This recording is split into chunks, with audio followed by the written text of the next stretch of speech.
안녕하세요. 새벽의 축구 전문가 페누입니다. 최근 바스토니의 토트넘 이적설이 나오고 있는데요.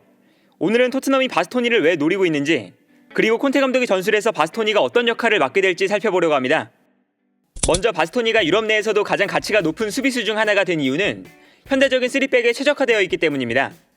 최근 유럽 축구는 첼시, 토트넘, 인터밀란, 라이프치히처럼 3백을 선택하는 강팀들이 많아지고 있고, 아스날이 토미야스를 활용해서 3백을 만든다거나 맨시티가 좌우 풀백을 활용해서 3백을 자주 만들어주는 것처럼 4백을 사용해도 사실상 3백으로 경기를 운영하는 강팀들이 많아졌습니다. 그리고 이처럼 강팀들이 3백으로 경기를 운영하는 이유는 상대의 밀집 수비를 무너뜨리기 위한 선택인데요. 과거와 다르게 최근 좌우 측면 공격수들은 왼발을 쓰는 선수가 오른쪽, 오른발을 쓰는 선수가 왼쪽에 배치되면서 흔히 역발을 쓰는 것이 일반적인 현상이 되었습니다. 그 이유는 공격형 미드필더를 사용하는 전술의 대응책으로 수비형 미드필더를 기용하는 팀들이 많아지면서 공격형 미드필더를 활용한 플레이가 어려워졌기 때문인데요. 그래서 많은 팀들은 더 이상 공격형 미드필더를 사용하지 않고 대신 측면 공격수들이 중앙으로 볼을 몰고 들어오게 하면서 수비형 미드필더의 압박도 피하고 동시에 측면 공격수들이 상대의 수비라인 앞에서 플레이메이킹을 할 수 있는 환경을 만들어줬습니다. 그러나 이때 문제는 측면 공격수들이 중앙으로 들어오는 만큼 상대 수비 또한 중앙에 밀집하면서 공격할 수 있는 공간이 사라졌다는 것인데요. 따라서 좌우 풀백이 공격적으로 올라가서 측면 공간을 공략하는 것이 필요했고, 풀백의 공격력이 점점 더 중요해졌습니다. 그리고 이러한 흐름에서 아예 좌우 풀백을 높게 올리고 3백을 만들면서 풀백의 수비적인 부담감을 줄여주는 팀들이 많아졌는데요. 이때 자연스럽게 3백의 좌우 중앙 수비수로 뛰는 선수들의 가치도 높아지고 있고, 바스토니는 왼쪽 중앙 수비수 자리에서 뛰어난 활약을 보여주고 있습니다. 3백의 좌우 중앙 수비수는 기본적으로 윙백이 공격적으로 올라갔을 때 측면을 커버해줘야 되기 때문에 수비하는 범위가 넓어야 하는데요. 바스토니는 측면을 커버하는 데 뛰어난 모습을 보여주고 있습니다. 인터밀란의 경기를 봐도 윙백으로 출전하는 페리시치가 공격에 가담하고 있었기 때문에 수비하는 상황에서는 빠르게 내려오지 못하고 있는데, 이때 바스토니가 측면으로 넓게 움직여서 공간을 커버하는 것을 볼 수 있습니다. 바스토니가 있기 때문에 페리시치가 편하게 공격에 가담할 수 있는 것인데요. 또한 바스토니는 측면을 커버하는 것뿐만 아니라 중원으로 올라가서 중원 싸움을 도와주는 플레이에도 뛰어난 모습을 보여주고 있습니다.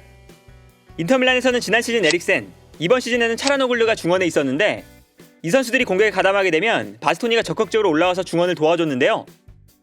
따라서 이번 시즌 인터밀란의 패스맵을 보면 차라노글루가 공격적으로 올라가면 중원에 공간이 생기는데, 이때 바스토니가 공간을 채워주기 위해서 올라가야 하는 상황이 만들어지는 것을 볼 수 있습니다. 실제로 인터밀란의 경기 장면을 보면 차라노글루가 공격에 가담하고 있을 때 바스토니가 중원으로 들어와서 수비를 도와주는 장면이 자주 나타나는데요. 기록으로 봐도 바스토니는 수비수지만 중원에서 태클을 시도한 횟수가 인터밀란에서 세 번째로 많은 선수였습니다. 그만큼 과감하게 올라와서 수비를 도와준다는 걸 알 수 있는 수치인데요.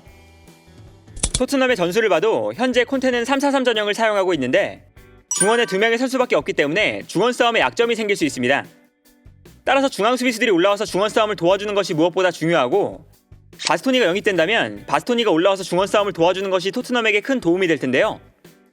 여기에 더해서 로메로 또한 전진성이 강한 수비수인 만큼 바스토니와 로메로가 올라와서 중원을 도와준다면 중앙 미드필더들이 좀 더 올라가서 공격에 가담할 수도 있고, 수비할 때도 전방에서 상대를 좀 더 강하게 압박할 수 있습니다.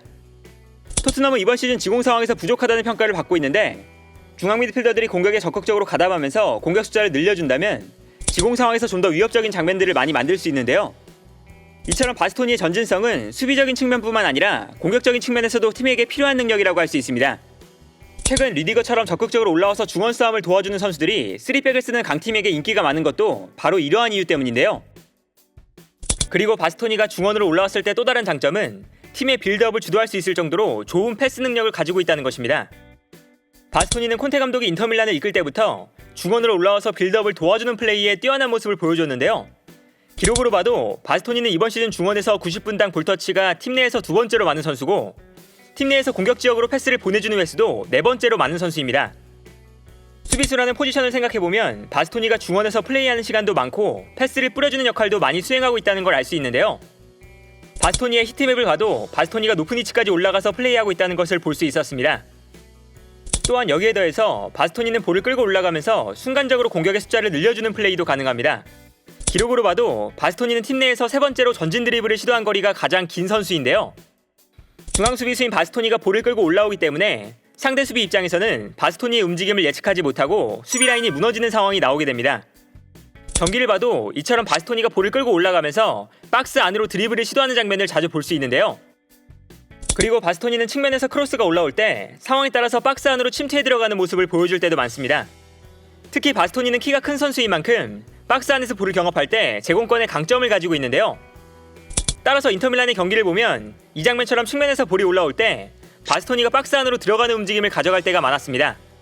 그리고 콘테 감독은 토트넘에서 공격을 전개할 때 공격이 안 풀리면 순간적으로 벤 데이비스와 로메로를 공격에 가담시켜서 변칙적인 공격 전술을 시도할 때가 많은데, 이때 로메로는 공격적인 능력이 뛰어나지만 벤 데이비스는 공격에 가담하는 데 뛰어난 선수가 아닌 만큼 왼쪽 라인에서 공격이 아쉬울 때가 많은데요. 결과적으로 토트넘은 바스토니를 영입할 수만 있다면 바스토니와 로메로를 활용해서 더욱 다양한 패턴의 공격을 시도할 수 있습니다. 또한 바스토니는 측면 공격에도 도움을 줄 수 있는 선수입니다. 먼저 인터밀란에서는 빌드업을 시작할 때 바스토니가 측면으로 넓게 움직이면서 볼을 받아줄 때가 많은데요. 이때 바스토니가 안정적인 빌드업을 보여주기 때문에 페리시치는 바스토니를 믿고 좀 더 높은 지역으로 올라갈 수 있습니다. 바스토니 덕분에 페리시치의 공격력을 좀 더 높은 지역에서 활용할 수 있는 것인데요. 예를 들면 이처럼 바스토니가 측면에서 볼을 받는 만큼 페리시치는 내려와서 볼을 받지 않아도 되고 전방으로 뛰어나갈 수 있는 상황이 만들어지게 됩니다. 그리고 바스토니는 여기에 그치지 않고 오버래핑을 시도하면서 윙백의 플레이를 도와주는 모습까지 보여주고 있습니다. 특히 콘테 감독 시절에 이러한 플레이를 많이 보여줬는데요. 콘테 감독은 인터밀란에서 공격적으로 경기를 운영할 때 페리시치를 박스 안으로 침투시키고 바스토니가 올라와서 크로스를 올려주는 공격 패턴을 사용했습니다. 기본적으로 바스토니의 킥력이 좋아서 정확한 크로스를 올려줬고, 페리시치가 박스 안으로 들어가면서 공격 숫자를 늘려주는 방식인데요. 콘테는 토트넘에서도 공격을 강화할 때 도어티처럼 헤더에 강점이 있는 선수를 왼쪽에 배치한 이후에 도어티가 중앙으로 들어가고 벤 데이비스가 올라와서 크로스를 올려주는 패턴을 시도할 때도 있었습니다. 다만 여기서 문제는 벤 데이비스의 크로스가 그렇게 좋지 않았다는 것인데요. 토트넘이 바스토니를 영입할 수만 있다면 득점이 필요한 순간 왼쪽에 베르바인 같은 공격수를 배치한 이후에 베르바인이 박스 안으로 움직이고 바스토니가 측면으로 올라오는 공격도 자연스럽게 시도할 수 있습니다. 이처럼 바스토니는 토트넘에게 다양한 공격 루트를 제공할 수 있는 선수인데요. 심지어 킥력이 아주 좋은 선수라서 190cm의 큰 신장에도 불구하고 코너킥 공격 상황에서 박스 안으로 들어가서 공격에 가담하기보다 후방에서 중거리 슈팅 찬스를 노리는 모습을 보여주기도 합니다.